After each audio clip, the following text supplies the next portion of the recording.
como a tantos otros niños de 9 años con una gran imaginación.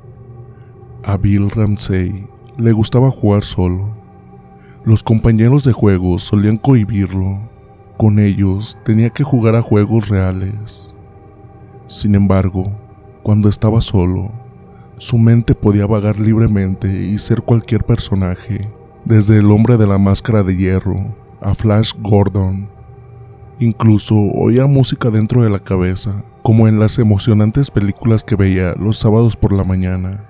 Y siempre había hermosas damiselas en peligro, damiselas que lo recompensaban con un tierno beso y una rosa, símbolo del amor que sentían por él.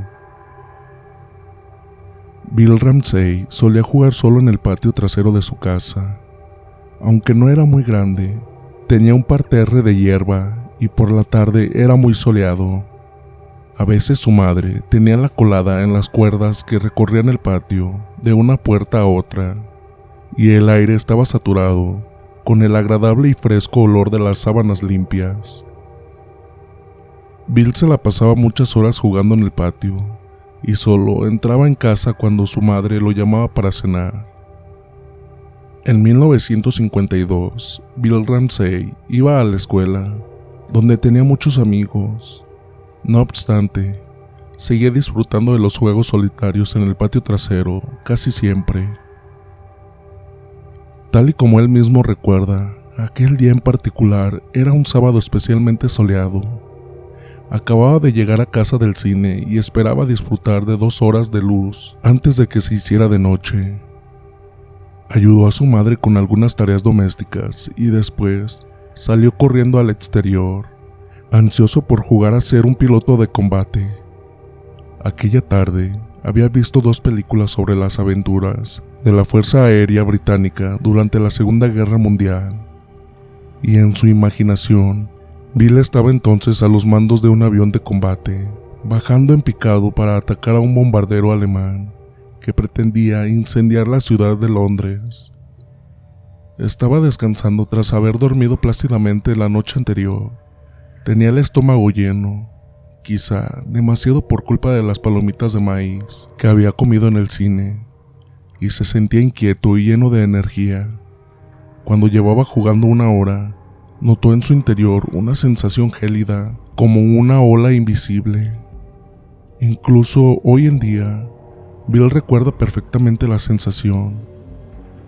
¿Alguna vez has entrado en una cámara frigorífica después de haber estado en el exterior un día muy caluroso? Pues eso es lo que sentí. Estaba jugando y mi temperatura corporal era normal. Entonces, fue como si me bajara de golpe unos 7 grados. Noté un sudor frío en todo el cuerpo y empecé a temblar. Fue como si hubiera abierto una puerta y entrado en otra dimensión o algo así. Y después estaba el olor, nauseabundo. Unos años antes, una alcantarilla de nuestra calle se obstruyó. Jamás he olido algo tan repugnante como los gases que salían de esa alcantarilla. El olor de aquella tarde era igual. Tuve ganas de vomitar. Bill permaneció de pie en el patio un buen rato intentando encontrar algo de sentido a lo que le había pasado. Se le había quitado las ganas de jugar. Tenía la sensación de que algo dentro de él había cambiado, sutil pero profundamente. Algo terrible le acababa de pasar, aunque desconocía su naturaleza. Poco después, el frío abandonó su cuerpo y el olor desapareció.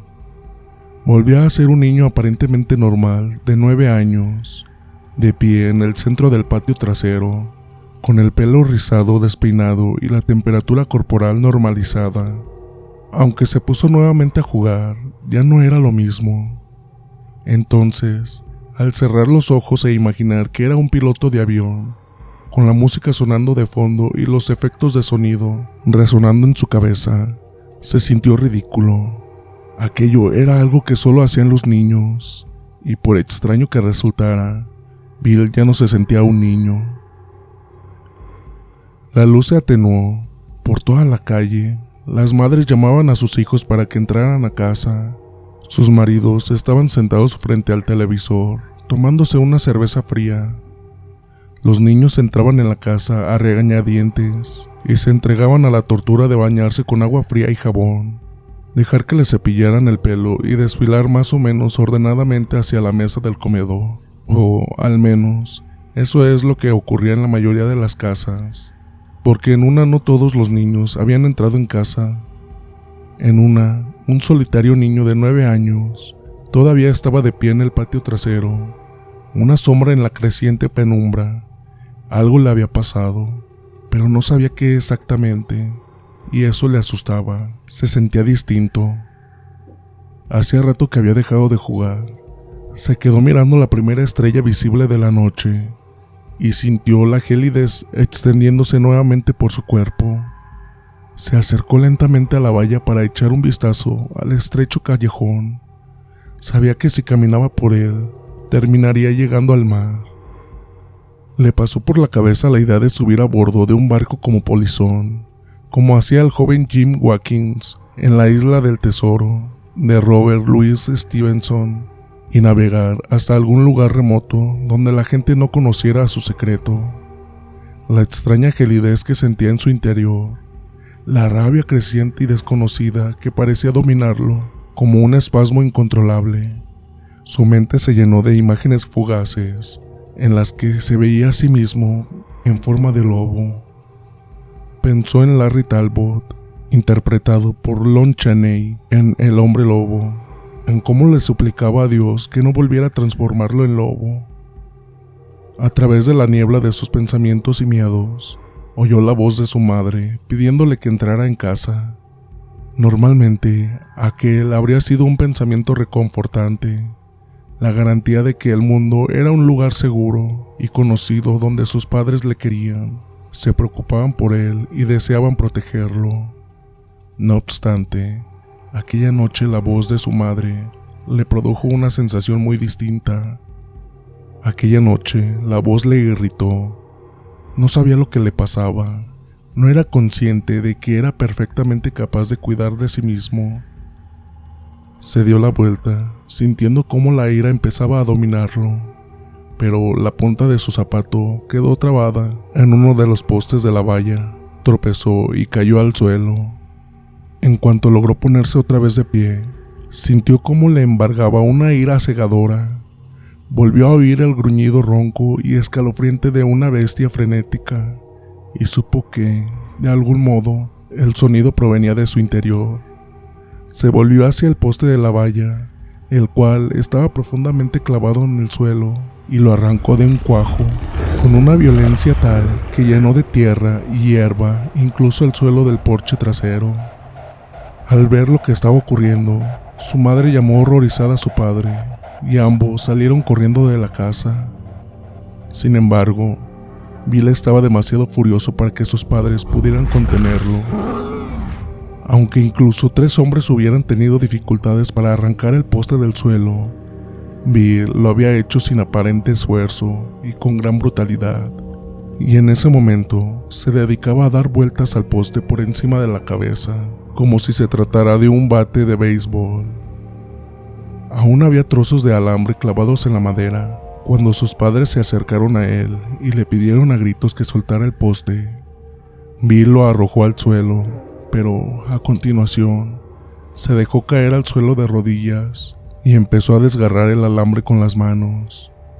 Poco después se lo llevó a la boca y empezó a destrozarlo con los dientes. Su padre, aterrorizado, intentó levantar a su hijo del suelo, lo que no le resultó tarea fácil. La fuerza del niño era increíble y aterradora. Su madre empezó a sollozar. Finalmente, al ser consciente del dolor que le estaba provocando a su madre, Bill se aplacó y se obligó a sí mismo a recuperar el control. Lanzó el poste al suelo. Tenía las manos y la boca ensangrentadas por la culpa de las heridas que se había hecho con el alambre. En la oscuridad, lo único que oía era a su madre sollozando y a su padre soltando confusas maldiciones, y lo único que sentía era una extraña frialdad que nacía en lo más profundo de su ser, una frialdad que lo convertía en alguien distinto al resto de los seres humanos. Cuando se volvió hacia ellos, convencido de que iba a decirles algo tranquilizador, la ira volvió a apoderarse de él. Vio otra imagen de sí mismo en forma de lobo. Otro rugido surgió de su vientre, llenó su pecho y brotó de su boca. Sus padres dieron media vuelta y corrieron para refugiarse en el interior de la casa, pero su madre tropezó en el porche trasero. Su padre se agachó para ayudarla a levantarse, momento que aprovechó para mirar en dirección a su hijo. Le pareció ver a un lobo. Sus padres entraron precipitadamente en casa y cerraron la puerta con llave, dejando a Bill en el patio trasero sumido en la penumbra. Finalmente, el rugido se calmó y Bill sintió como la ira abandonaba lentamente su cuerpo. Parte de la frialdad también desapareció. No obstante, al avanzar por el patio trasero camino del porche, comprendió que acababa de suceder algo terrible, algo de lo que jamás podría desprenderse. Levantó su pequeña mano y empezó a aporrear la puerta. Sus padres se miraron, no sabían si debían dejarlo entrar. Qué sensación tan extraña, tener miedo de tu propio hijo. Pero ninguno de los dos pudo soportar la soledad que los embargaba, de modo que finalmente abrieron la puerta. Bill corrió a sus brazos, como habría hecho un niño mucho más pequeño que él. Los tres lloraron desconsoladamente allí mismo, en la puerta de la casa. Más tarde, al servir la cena, la madre se dio cuenta de que Bill había sufrido algún tipo de transformación física. Era un cambio sutil, tanto que le costaba identificar su naturaleza, pero había cambiado de un modo que solo una madre puede percibir. No volvieron a hablar del incidente que había tenido lugar en el patio. Sus padres se convencieron a sí mismos que había sido un incidente extraño y aislado que debían olvidar cuanto antes mejor. Y eso fue lo que hicieron, al menos durante unos años.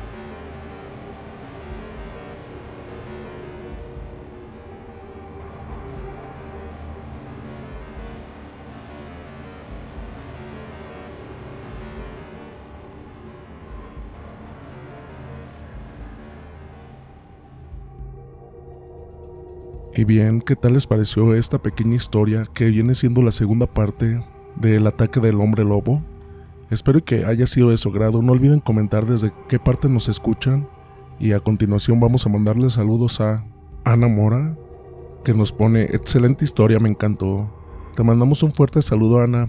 La verdad, muchísimas gracias por tanto apoyo. A Olivia Arredondo también le mandamos un fuerte abrazo y un gran saludo hasta San Diego, Texas. Muchísimas gracias también por tanto apoyo que nos has brindado, Olivia. En serio, muchísimas gracias.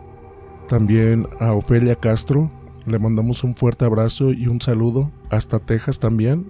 Y por último, pero no menos importante, a Jacqueline Martínez. Le mandamos un fuerte saludo hasta Panamá. Y muchísimas gracias a todos los que nos escuchan y los que nos comentan aquí abajo. La verdad me emociona tanto ver sus comentarios y todo, aunque sean poquitos, pero me emociona verlos. Entonces, para el próximo video, los que gusten que les mandemos saludo, comenten aquí abajo desde qué parte nos escuchan.